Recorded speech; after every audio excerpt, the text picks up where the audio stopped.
So we are going to do some advanced touch and goes.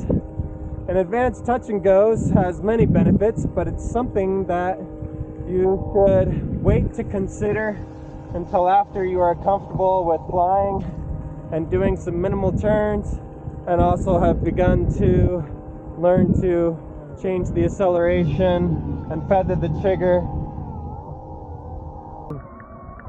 The acceleration via the trigger. And then you can practice these advanced touch and goes. You've probably already had some breaches as well. So if you're already comfortable with breaching, that would be another thing that would make you ready for doing advanced touch and goes. It still might be a little bit intimidating, and so you got to be ready on the trigger and be ready to release the trigger at any moment that you fall. Make sure you fall away from the mast and the wing and fall safely and correctly. Wear a helmet. I always wear a helmet regardless of what I'm doing and who I'm with. And the benefits of this is going to help you become familiar with all of your equipment, your eFoil, the mast, the wings, the propeller.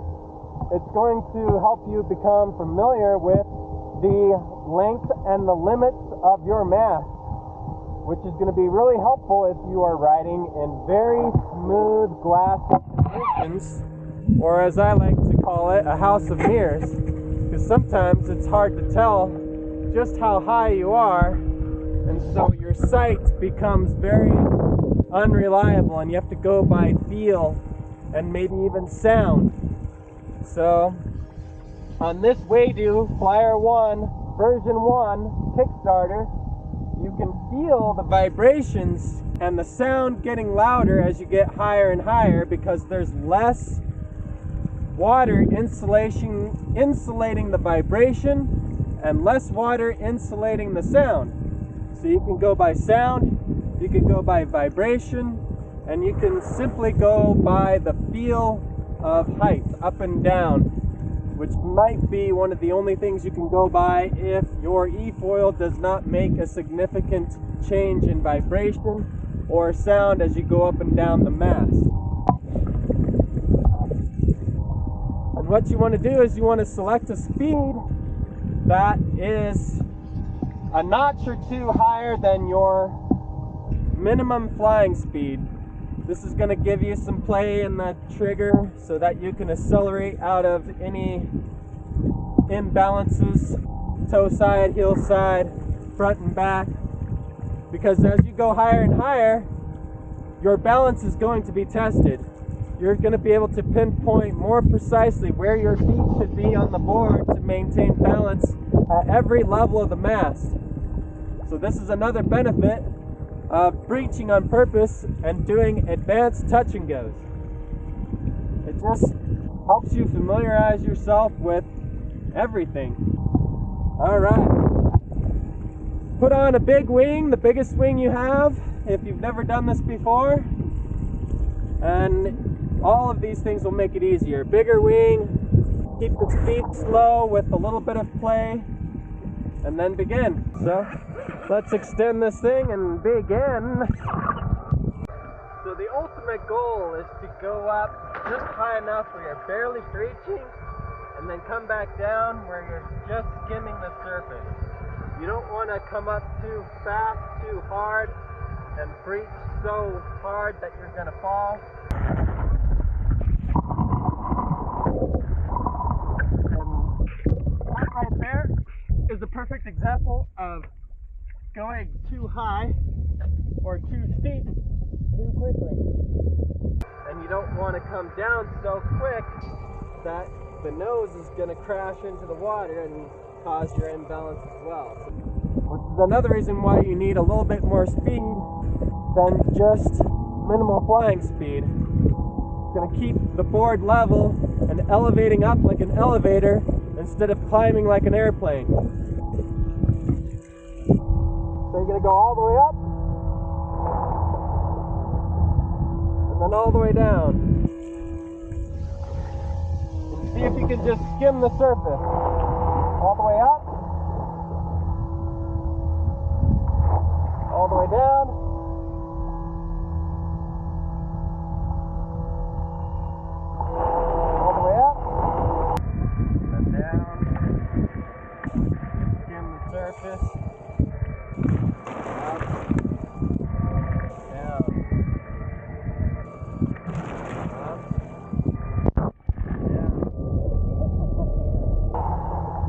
careful. See if you can do it so slow that you hear the water ripples instead of the churning. Right there.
If you can just barely skim and barely breathe, then you know that you have a really good feel of the mast limitations. All right, good job! Woo! And then you can try it at faster speeds. And as you get more advanced, and later on, after you start riding switch and you get good at riding switch and your turns get deeper and sharper, if you have a desire to do wing outs, then you will be able to have better control and feel of what happens when any part of the fuselage, the motor, and the wings come close or breach the surface. For a salute. Give it a try. Be vigilant about the trigger and your acceleration. If you start going down, make sure you fall away from the mast and the wings, and be ready to release your finger off of the trigger. Wear a helmet. I always wear a helmet, just in case.